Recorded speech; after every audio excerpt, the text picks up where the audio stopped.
Interessante na introdução dessa palestra a gente pensar todos aqueles que puderam, que já têm uma certa idade, a gente não sabe que idade é essa, mas uma certa idade, assistiram o filme aquele do Moisés, do Charlton Heston, onde ele sobe na montanha e naquele momento, quando sobe a montanha, é uma tempestade, são ventos, né? Ali o Deus Criador se manifesta com todo o seu poder, com toda a sua energia, e nós temos uma característica muito clara naquela cena, é que o Moisés é de fato um mediador e as pessoas temiam a Deus, não é isso? É o grande temor, o Deus dos exércitos, aquele que não se poderia olhar, e Moisés faz aquele papel, e aquele momento a gente vê no Antigo Testamento que ainda estávamos no processo pedagógico dessa aliança que Deus faz com os homens, escolhe um povo, esse povo eleito, da onde vai, depois de muitíssimos séculos, é que vai ser descendente de Davi, Jesus Cristo. E essa realidade de Deus, um Deus Pai, um Deus amoroso, ela não estava tão clara na vida daquele povo judeu, porque Deus se manifestava ainda num período como um pedagogo, procurando purificar aquele povo para que observasse uma série de mandamentos. Então, o que mais se qualifica ali, nesse período, é a questão da purificação do povo, ali não havia o Israel ainda, mas aquela peregrinação desde a fuga do Egito até a chegada à Terra Prometida, nós temos aí todo um processo de muito decaimento, muitas dificuldades, muitas negações de Deus. E todo aquele povo, nós sabemos que todas aquelas pessoas acabaram morrendo no deserto. Foi só uma nova geração que acabou entrando, salvo alguma exceção, que acabaram entrando na Terra Prometida. O próprio Moisés não chegou a entrar na Terra Prometida e a avistou de longe. E agora, de uma forma inusitada, nós temos uma manifestação de Deus através de Jesus Cristo, um conhecimento de que Deus é Pai, que Deus é Filho e Deus é Espírito Santo. Três pessoas em um só Deus, uma só essência. E Jesus Cristo é que vai nos conduzir, é mediador, é aquele que nos consegue o céu através da sua paixão, morte e depois a ressurreição, conduz-nos muito mais acima daquilo que podíamos imaginar do Monte Sião, esse Sião celeste que é o cume, que está lá no ápice, que é a vida eterna, o céu. É Jesus Cristo que nos manifesta o Pai. Aquele que conhece a Jesus Cristo, diz ele, se não me falha a memória, a André, porque André dizia, mas mostra-nos o caminho, mostra-nos o Pai. Mas André, há tanto tempo convive comigo e não vistes o Pai? Quem me vê, vê o Pai. Essa mensagem que Cristo, ao modo humano, vai transmitindo aos apóstolos, é riquíssima porque diz em palavras humanas aquilo que se pode explicitar da Santíssima Trindade. Sobretudo, então, é Pai. Deus é um Pai amoroso, um Deus que está constantemente querendo a nossa ajuda, querendo o nosso crescimento espiritual. Todos nós podemos vivenciar esse sentido da filiação divina de uma forma real e bastante objetiva, somente por ação da graça de Deus. Por quê? A graça de Deus é aquela que nos faz filhos de Deus e, em certa medida, analogamente, dentro das nossas veias corre sangue divino.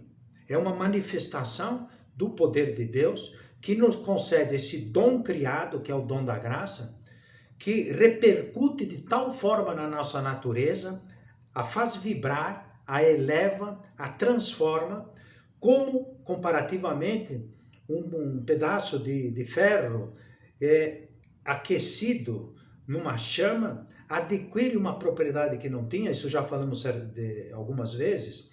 Essa analogia ajuda muito a pensar que a graça ela é inere na nossa natureza e nós adquirimos uma propriedade tremendamente maior, imensamente maior daquilo que nós fôssemos capazes.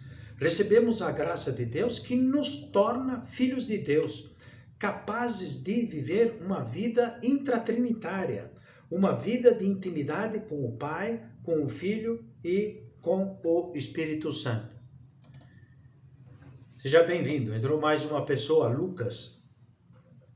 Boa noite. Então, nós temos um Deus que é Pai e nós podemos, de fato, viver essa intimidade maior e íntima com Deus através da graça divina. O que faz a graça?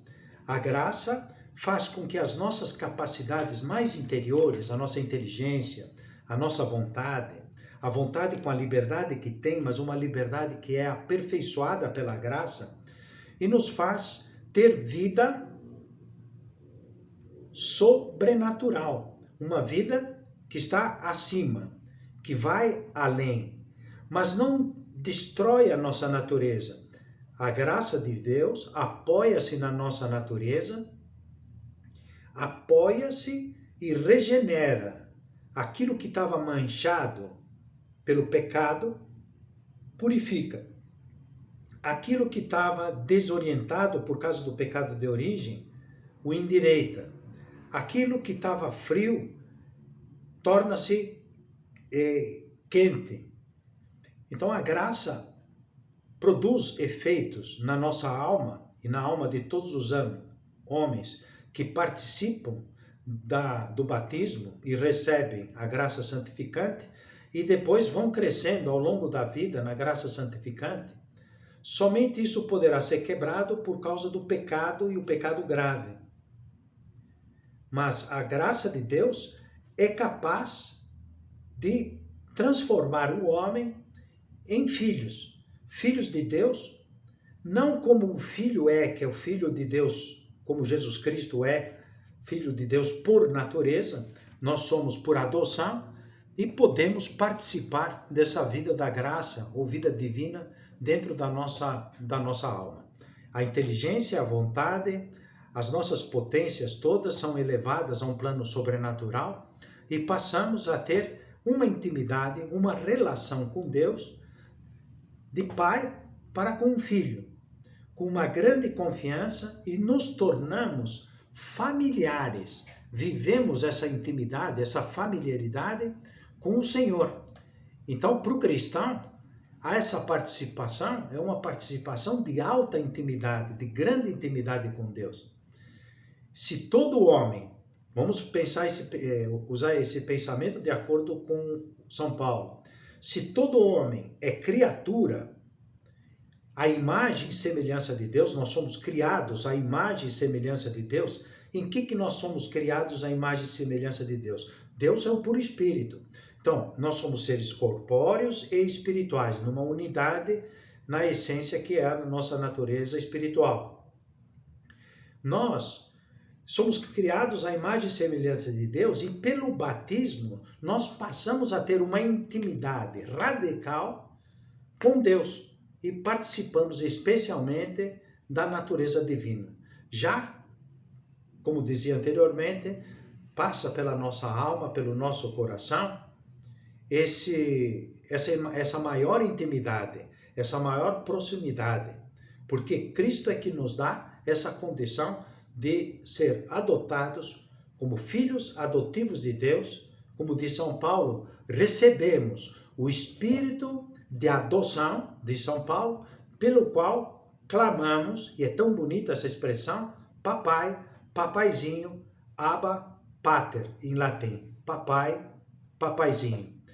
Uma filiação adotiva que não é uma filiação como a nossa, que nós entendemos, que só tem efeitos jurídicos, mas é uma filiação tão profunda, inteiramente diferente de todos os laços que se criam quando alguém adota uma criança. Aqui nós vemos um Deus amoroso que nos acolhe, e a melhor comparação é aquela que Cristo utiliza do Pai misericordioso, ou a parábola do filho pródigo, daquele pai que está constantemente esperando o retorno do seu filho. Essa é a figura do pai que o Evangelho nos traz, e cada um de nós pode participar profundamente dessa maior união com Deus. O tema da palestra vem a ser a filiação divina, mas, sobretudo, como é que nós nos percebemos como filhos de Deus?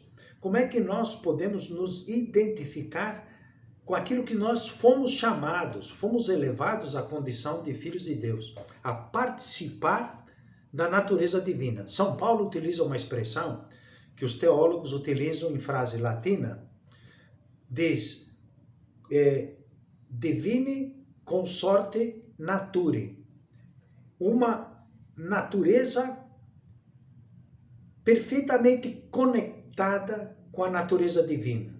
Um homem, o ser humano, que é pura baixeza, é elevado como se fosse um súdito elevado à condição real de realeza. Nós temos a condição de realeza por ação da graça na nossa alma. Não podemos deixar a nossa alma se compuscar, se rebaixar por causa do pecado. Nós já ganhamos uma condição de verdadeira participação da intimidade divina. Então todos nós temos que adquirir, com a filiação, com essa consideração da filiação divina, um saber afastar-se de tudo aquilo que nos afasta de Deus, de procurarmos alimentar a nossa alma com aquilo que alimenta a vida da graça dentro da alma. Se esses pensamentos que são de vaidade, de soberba, de inveja, de luxúria, de preguiça, de comodismo, de faltas de desprendimento, tudo isso nos puxa para baixo e mancham a nossa alma e desdizem, rebaixam a nossa condição de filhos de Deus. Vamos procurar pensar que a consideração da filiação divina nos ajuda e muito a buscarmos a imitação de Cristo. O que poderíamos dizer que produz de consequências essa vida de filhos de Deus? Eu coloquei 3 pontos aqui que podem nos ajudar a pensar, ou pelo menos 2 pontos, em termos dessa vida de filhos de Deus. 2 pontos. Temos vida de filhos de Deus se, e somente se, temos uma vida de amizade com Deus. Imagine uma pessoa que, vamos pensar na nossa família natural, cada um na sua família, quando naquela família os filhos não estão de bem com seu pai, aquilo não está, naquele ambiente de lar, não há sintonia, não há alegria, há aversão, há faltas de amor, ou há indiferença.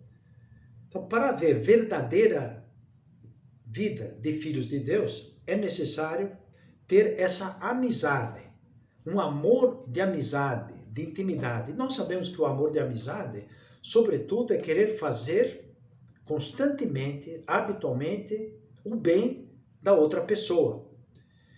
Só teremos esse trato de amizade filial, que é virtude da piedade e também dom da piedade, que é esse hábito constante, perpétuo, de inclinação da nossa alma, do nosso coração, para seguir e fazer a vontade de Deus com alegria. Porque aquele que teme diz o Evangelho, aquele que simplesmente teme, não com o temor filial, mas o temor servil. Quem tem esse temor servil, quem se deixa levar somente por ele, ainda que seja, em certo sentido, princípio de sabedoria, não tem ainda o verdadeiro amor. Porque tem verdadeiro amor aquele que teme, mas teme desagradar a seu Pai Deus. Veja como é muito positivo o temor filial.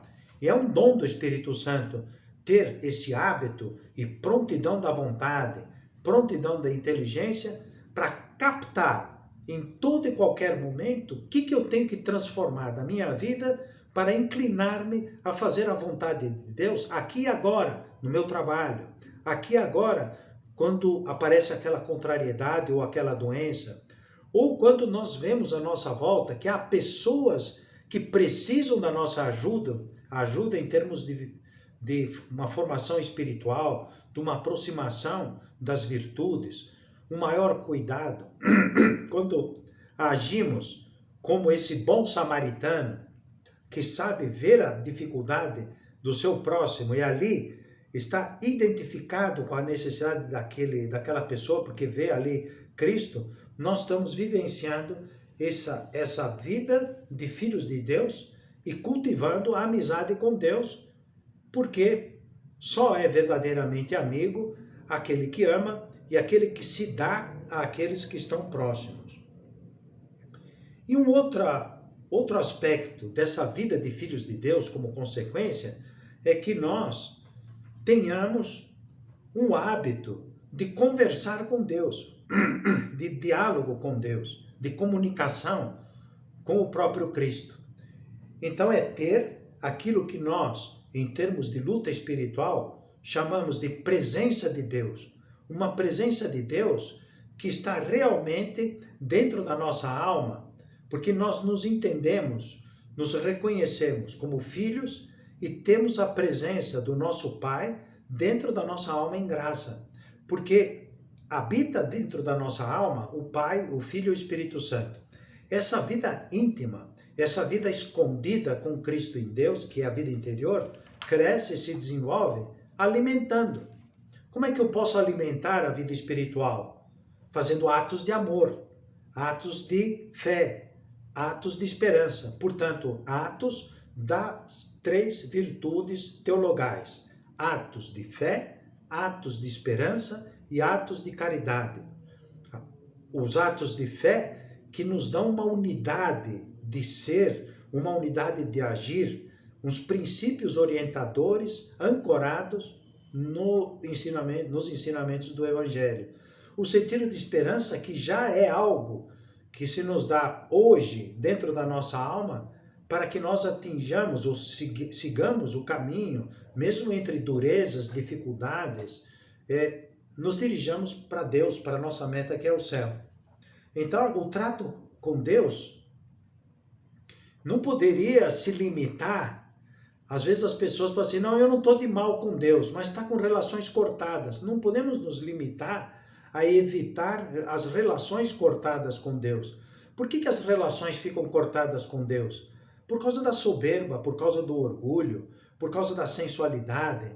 Isso nos afasta de Deus, os pecados veniais deliberados. Nós nos lembramos daquelas cartas que Cristo pede para que São João escreva para os diversos bispos daquelas primeiras dioceses lá no início da pregação do Evangelho. Diz para um daqueles, olha, eu sei que lutaste, que vigiaste, mas perdestes o primeiro fervor da caridade. E porque não és nem frio e nem quente, estou a ponto de vomitar-te da minha boca. Não nos aconteça isso, de que nós estejamos assim, nos afastados de Deus, não consideramos que as relações com Deus não podem ser simplesmente de boa, vamos dizer assim, de visita. Nós temos que ser pessoas íntimas com Deus. Então, não se limitar a não ter as relações cortadas, mas uma intimidade, uma conversa pessoal, um colóquio ao longo do dia, uma intimidade na oração mental. A gente que reza muitas orações vocais, porém o seu coração não segue, não acompanha, não fala das coisas pessoais, inclusive falar daquilo que nos custa mais para seguir a Deus. Crescer, então, ser um bom filho de Deus, viver essa vida de filhos de Deus, tem como característica um trato contínuo, habitual, uma busca contínua da presença de Deus, como aquela presença de Deus que inere de tal forma na nossa inteligência que nós estamos permanentemente dizendo: meu Senhor e meu Deus, creio firmemente que estás aqui, que me vês, que me ouves. Adoro-te com profunda reverência.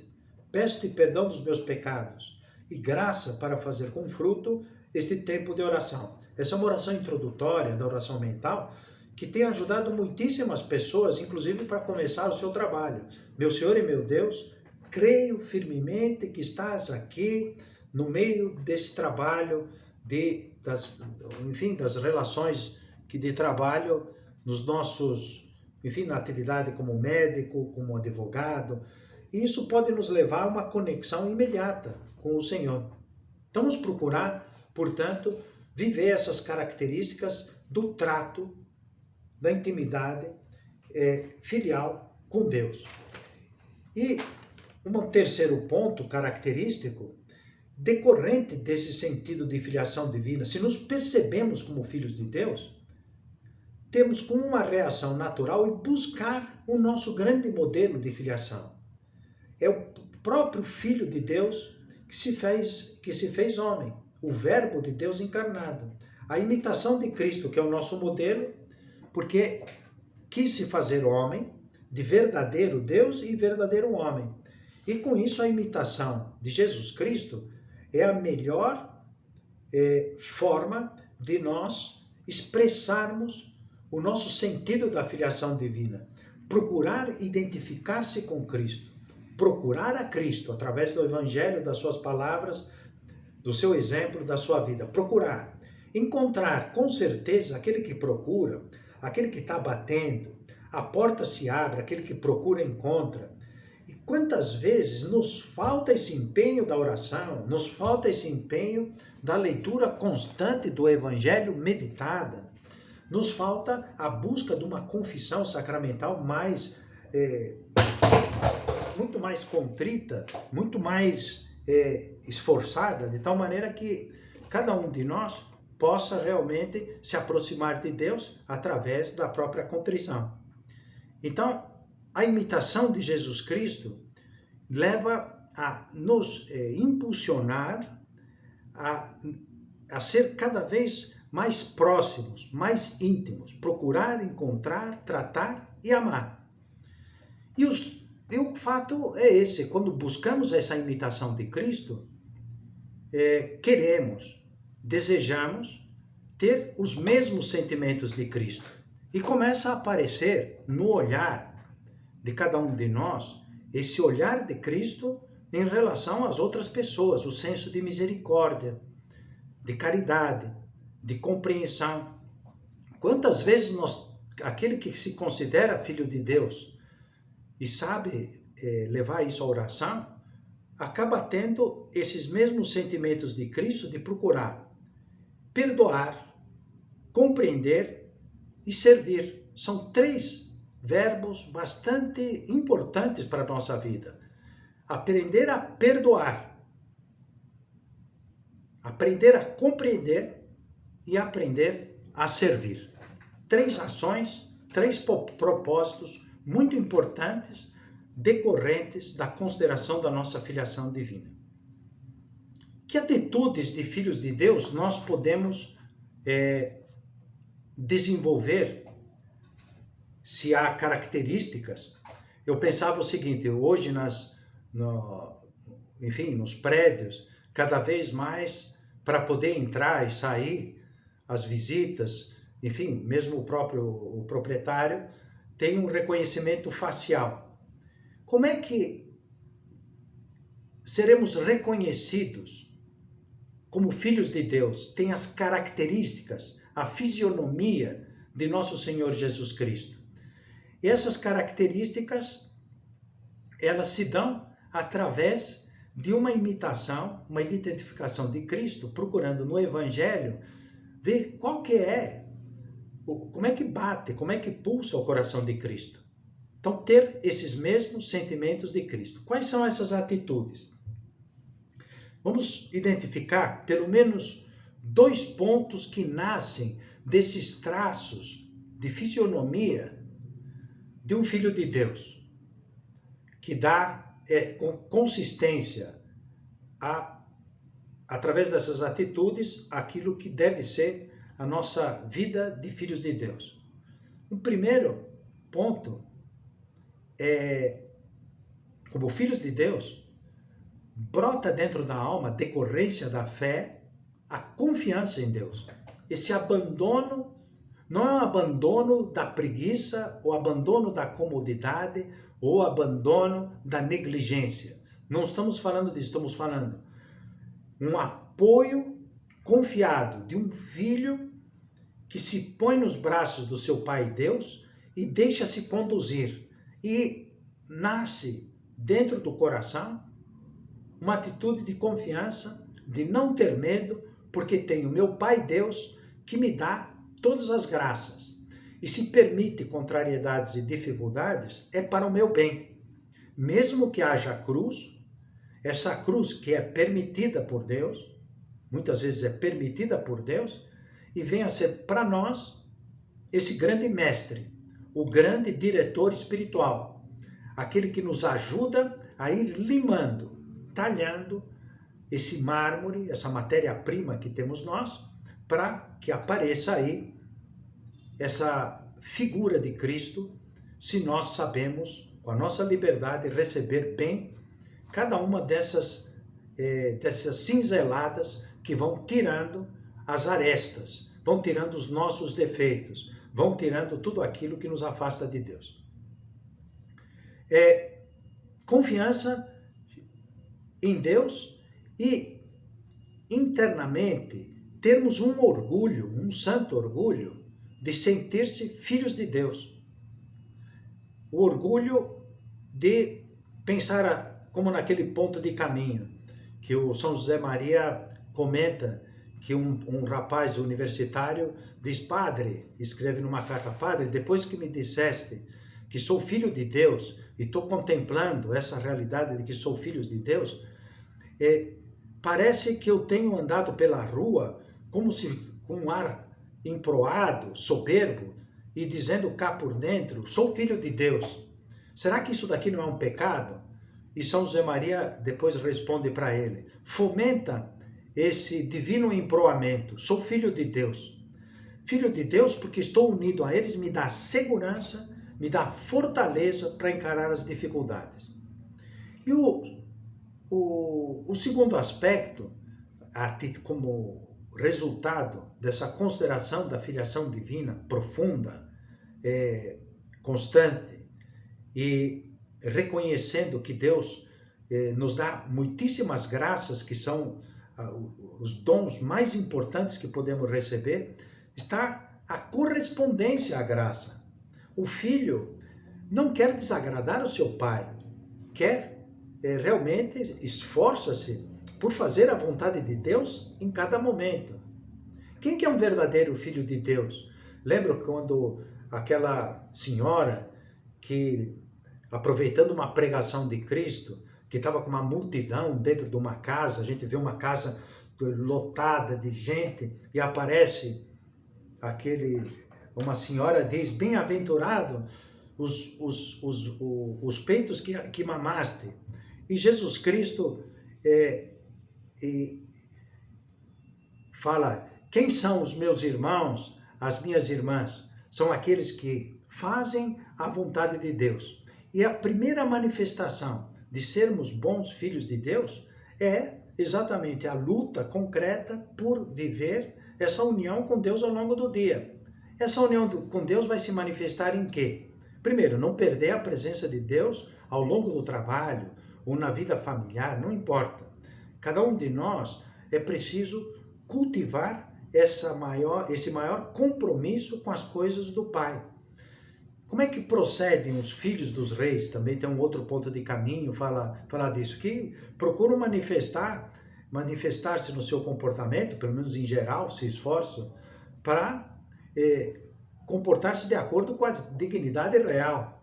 E nós temos essa realeza interna. Fomos elevados a uma condição de uma altura tão grande. Então, proceder, viver com um compromisso muito grande com as coisas do nosso Pai Deus, sem desmerecê-lo e para exceder-nos por amor, com amor, nas coisas do nosso Pai. Voltando àquilo que quem é mais perfeito, aquele que serve, que se entrega por amor e não simplesmente por temor. E o orgulho de ser filho de Deus e de trabalhar por Deus.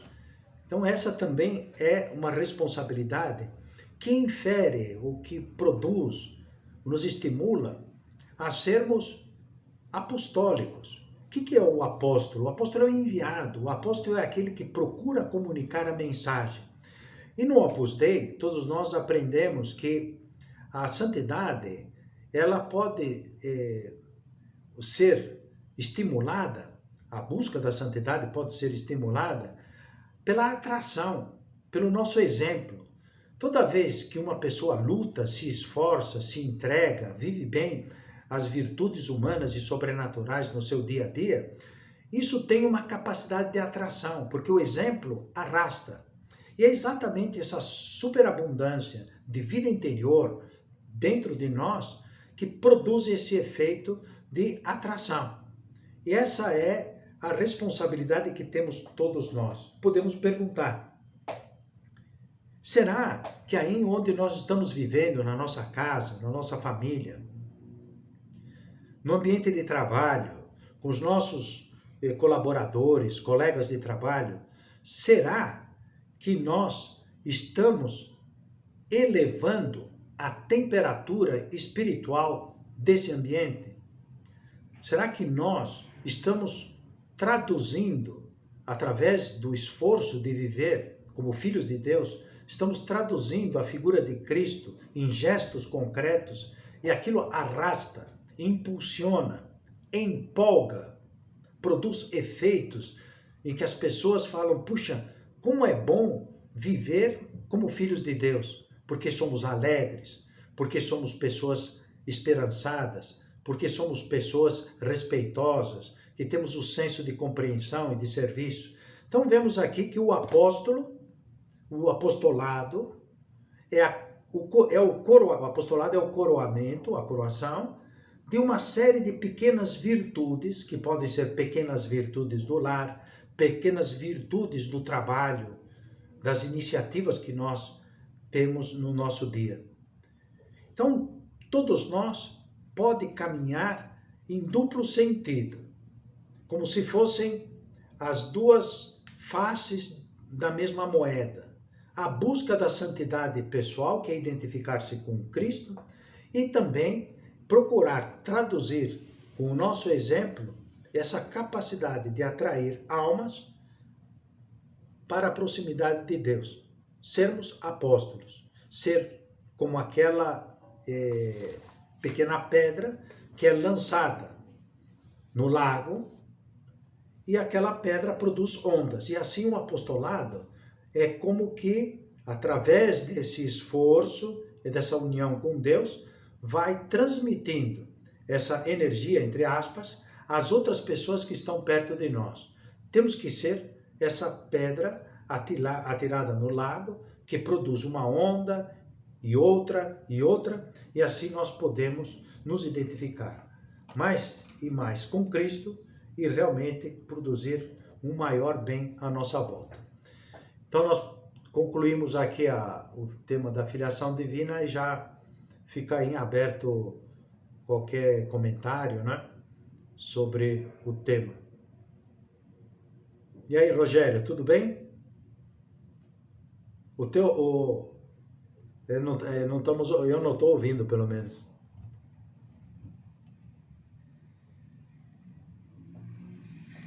Aham. Não estou ouvindo.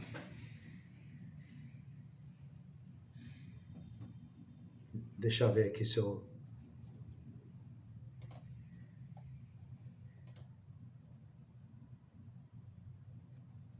Rogério, você está me ouvindo? Tá. E eu não te ouço. Vocês estão me ouvindo? Ou, melhor, alguém mais fala, só para ver. Eduardo, fala um pouco aí.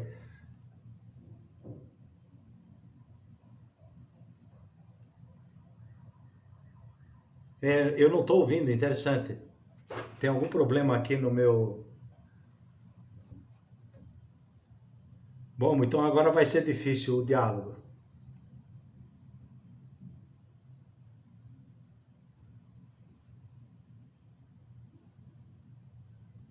Bom, eu estou sem som de vocês. Espero que tenham... Não, não está no mínimo volume, não. Deixa eu ver aqui.